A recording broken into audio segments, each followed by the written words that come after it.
Good evening. I'm Captain Marcus Brooks. After 28 years in the skies, I thought I'd seen every kind of passenger there is. I was wrong. Tonight, let me tell you what happened at the security checkpoint before Flight 512, and the man who nobody in that line realized was watching. Sergeant First Class Miguel Ortega arrived at the security checkpoint at Sky Harbor International 40 minutes before his flight to San Antonio, moving carefully on a prosthetic left leg he'd worn for the last 6 years, ever since an IED outside Kandahar had taken it below the knee. He carried a small carry-on and a folded document explaining his medical device, the same paperwork he brought to every flight, prepared in advance for exactly the kind of scrutiny prosthetics sometimes drew at security. He was flying home for his youngest daughter's 8th birthday, a trip he'd been looking forward to for weeks, having missed her last birthday entirely due to a training deployment. He'd learned over 6 years of frequent travel since his injury to build extra time into every airport trip, specifically to absorb whatever friction security screening might add, treating the paperwork and the patience it required as simply part of the cost of getting home in time for the things that mattered. The line moved steadily until he reached the front, where TSA officer Denise Carlton directed him toward the standard walk-through scanner rather than the accessible lane, despite the small sign clearly indicating passengers with medical devices should be directed there. Miguel mentioned it politely. "I've got a prosthetic leg, ma'am. I usually go through the accessible screening lane. It's faster for both of us." "This lane's fine," Denise said, not looking up from her tablet. "Just walk through normal." Miguel walked through as instructed, and the scanner predictably alarmed exactly as it always did. Denise sighed loudly enough for the surrounding line to hear. "All right, we're gonna need to pat you down. Step over here." "I have documentation," Miguel said, holding out the folded paper. "It explains the prosthetic makes this faster usually." Denise glanced at the paper without reading it and waved it away. "Doesn't matter what the paper says, it still needs to be checked manually every time. Step over here and lift your pant leg." Miguel complied, standing awkwardly in the middle of the checkpoint as Denise conducted the pat-down with a rougher, faster motion than the training protocols called for, narrating loudly to a nearby colleague about how this happens every single day, and how some people just don't plan ahead for this stuff. Passengers in line glanced over a few, visibly uncomfortable, none quite willing to intervene in a security checkpoint interaction they didn't fully understand. "Ma'am, you're being a little rough," Miguel said quietly, more embarrassed than angry. "This is standard procedure," Denise said loud enough for the line to hear again. "If you don't like it, maybe travel with less hardware next time." A few people in line audibly winced. Miguel said nothing further, his jaw tight, standing with as much dignity as the situation allowed, while Denise finished the pat-down with visible impatience, treating the whole interaction as an inconvenience rather than a routine part of her job. A young mother, 2 spots back in line, quietly pulled her son a little closer, murmuring something to him under her breath, and an older man near the front shook his head slightly, though he too said nothing. Once the pat-down finished, Denise waved him through without another word, already turning her attention to the next passenger. The entire interaction closed in her mind before Miguel had even finished gathering his belongings from the tray. He collected his bag, his shoes, his folded documentation, still unread, and stepped aside to regain his composure for a moment before heading toward his gate. What neither Miguel nor Denise knew was that 6 people back in that same line, dressed in plain civilian clothes, with a small rolling suitcase, stood Gerald Hutchins, the federal security director, overseeing Sky Harbor's entire TSA operation. 3 weeks into an unannounced series of incognito checkpoint visits meant to assess exactly the kind of passenger experience most travelers never got to comment on directly to someone with the authority to act on it. Gerald Hutchins had run federal security operations for airports across 2 states over a 15-year career, and he'd developed over that time a very specific instinct for the difference between a firm professional security interaction and one that had crossed into something else entirely. He watched Miguel's entire exchange with Denise unfold from 6 people back in line, close enough to hear every word clearly, far enough back that neither of them registered him as anything other than another tired traveler. He noted the details with the same precision he'd bring to any formal audit: the failure to direct Miguel to the accessible lane despite a clear verbal request, the dismissal of properly prepared documentation, the unnecessarily rough handling during the pat-down, and most notably, the comment about traveling with less hardware, a remark that crossed clearly from procedural friction into something demeaning, made loudly enough to ensure an entire line of strangers heard it. Gerald had reviewed hundreds of passenger complaints over his career, most of them vague, some exaggerated, occasionally unfair to the officers involved. This wasn't any of that. This was happening 6 feet in front of him, in real time, and he had a documented pattern beginning to form in his mind. Even before Miguel had finished pulling his pant leg back down, he didn't intervene immediately. He'd learned over years of these incognito assessments that stepping in too early sometimes cut an interaction short before its full pattern became clear, and he wanted to see whether this was an isolated bad moment or something closer to Denise Carlton's default posture toward passengers who required additional screening. He didn't have to wait long for his answer. The next passenger in the accessible lane, an elderly woman using a walker, received nearly identical treatment, directed to the standard scanner, despite her walker, met with visible irritation when the alarm predictably triggered, patted down with the same rushed impatience Gerald had just watched Miguel endure. The woman, clearly flustered, apologized twice for something that wasn't remotely her fault, a reflex Gerald recognized from years of reviewing exactly this kind of interaction, passengers instinctively absorbing blame for friction that belonged entirely to the process failing them. Gerald made a mental note of the timestamp, already composing the outline of a report in his head, even before deciding how directly to intervene. He'd built his entire career on the principle that security and dignity weren't supposed to be in conflict with each other, and watching 2 consecutive passengers treated as burdens rather than travelers confirmed exactly the kind of pattern his incognito visits existed to catch. That was enough. Gerald stepped forward. Gerald reached the front of the line as Denise was finishing with the elderly woman, and rather than proceeding through the scanner himself, he approached the checkpoint supervisor's station instead, speaking quietly to a nearby lead officer. "I need to speak with your shift supervisor immediately," he said. "I want to review the last 15 minutes of camera footage from checkpoint B, specifically Officer Carlton's interactions with passengers requiring accessible screening." The lead officer, a woman named Priya Anand, glanced at him with the practiced patience of someone used to handling difficult passengers, until Gerald produced federal credentials that visibly changed her posture within seconds. "Sir, yes, of course. I'll get the shift supervisor right away."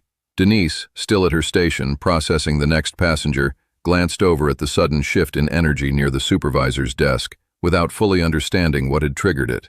Miguel, who had already collected his belongings and was preparing to head toward his gate, paused as well, noticing the same change in atmosphere.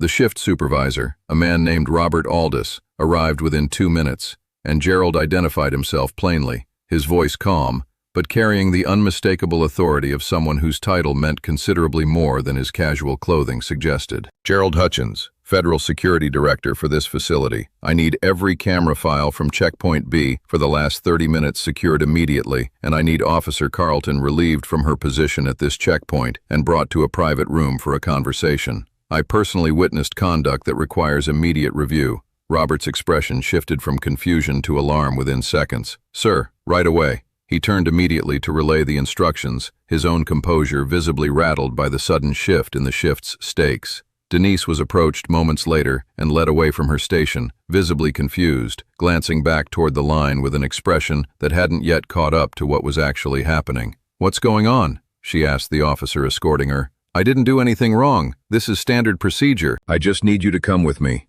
the officer said, offering nothing further, and Denise's confusion shifted slowly toward unease as she registered the seriousness in his tone. Miguel, still standing nearby with his bag over his shoulder, watched the sudden scramble of activity with open surprise, unsure what exactly he'd witnessed, but recognizing from the direction everyone's attention was suddenly pointed that it had something to do with what had just happened to him. He lingered near a bench, checking the time against his boarding window, curious despite himself about what was unfolding a few dozen feet away. Gerald reviewed the security footage in a small back office alongside Robert Aldis, watching Miguel's entire interaction from a second angle that confirmed everything he'd witnessed in person, along with the elderly woman's nearly identical treatment minutes later. He requested footage from the previous 2 weeks as well, curious whether this represented an isolated bad day or a longer pattern nobody had caught. The footage told an uncomfortable story. Denise Carlton had a documented history visible across multiple shifts of directing passengers with visible disabilities or medical devices toward standard screening rather than the accessible lane, generating unnecessary alarms and rougher than standard pat-downs as a predictable result. Passenger complaints had been filed twice in the last 2 months, specifically naming her, both times resolved with a generic coaching note rather than any substantive review, buried in a queue of routine paperwork nobody had prioritized. "How did 2 direct complaints not trigger a real review before today?" Gerald asked Robert plainly.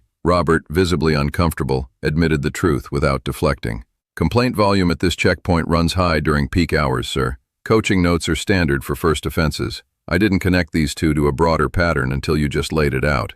That's exactly the problem, Gerald said. A pattern like this doesn't announce itself in a single complaint. It shows up exactly like this, buried across multiple isolated notes, until someone finally looks at all of them together. He gestured to the screen, Miguel's pat-down frozen mid-frame.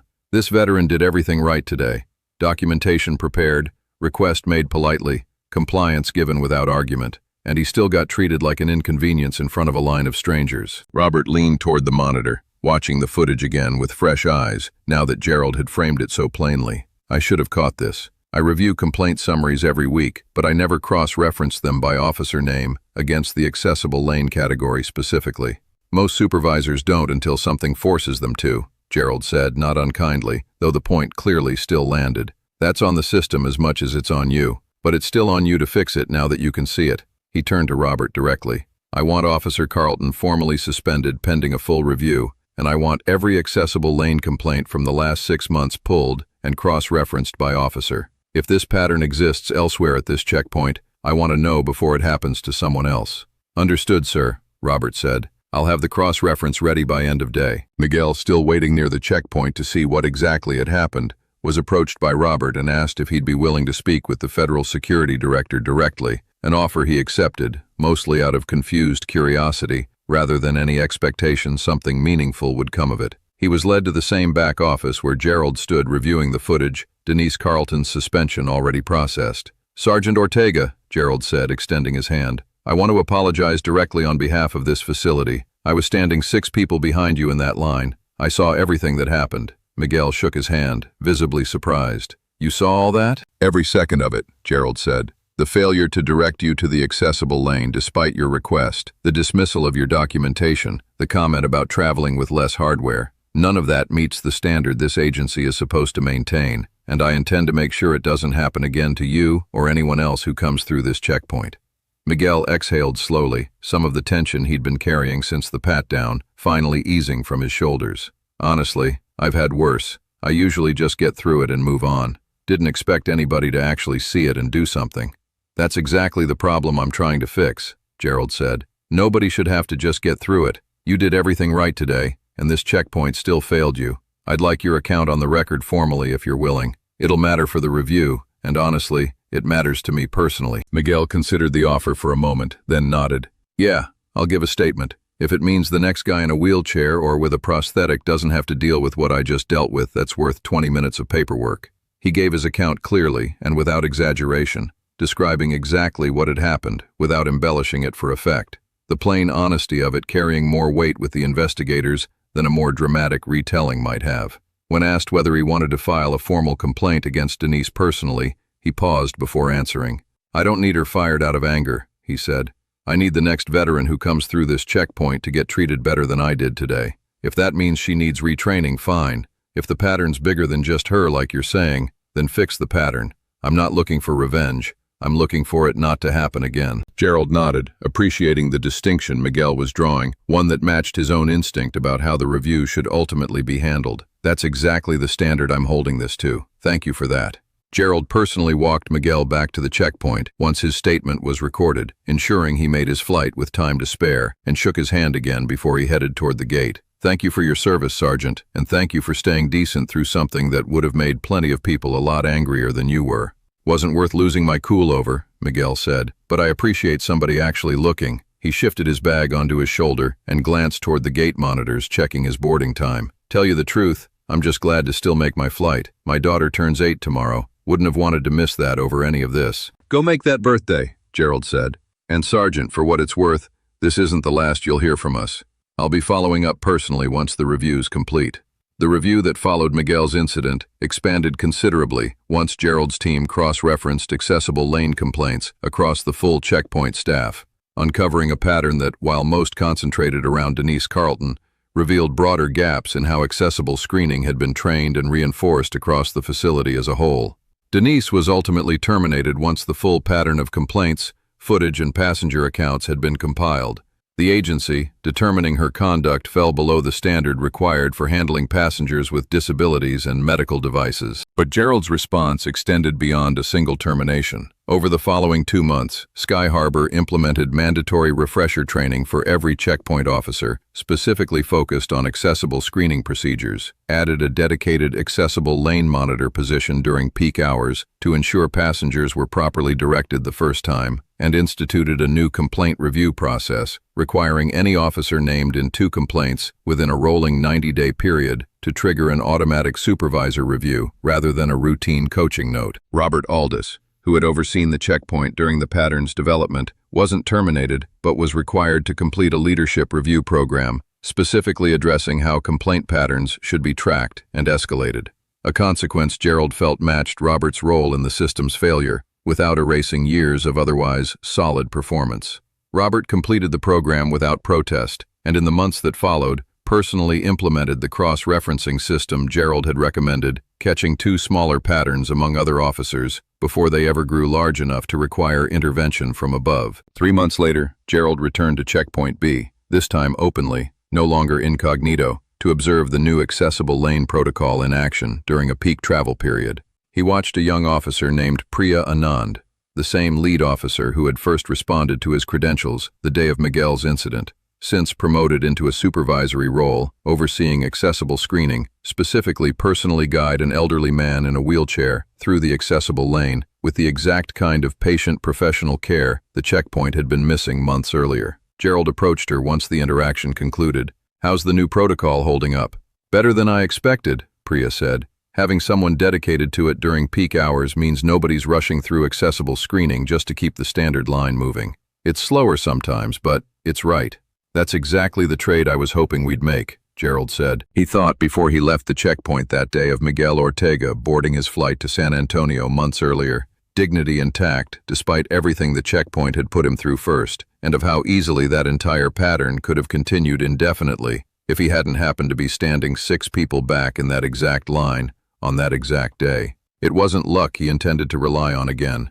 It was from here forward, a system built to catch what luck alone never should have had to. He'd received a short note from Miguel a few weeks after the incident, thanking him again, and mentioning almost as an aside that his daughter's 8th birthday had gone perfectly, cake and all. Gerald kept the note in his desk drawer, a small, deliberate reminder of exactly why the slower, more careful version of security screening was always worth the extra few minutes it cost. "I've flown thousands of veterans through this job, men and women who served this country, and deserve nothing less than basic dignity when they travel home. At 35,000 feet, or standing in a security line 6 people back, character shows up in how we treat the person who can't fight back in the moment. It's not about rank or title, or who happens to be watching. It's about doing right by people, regardless of whether anyone's watching at all. If this story moved you, subscribe, and I'll see you on the next flight."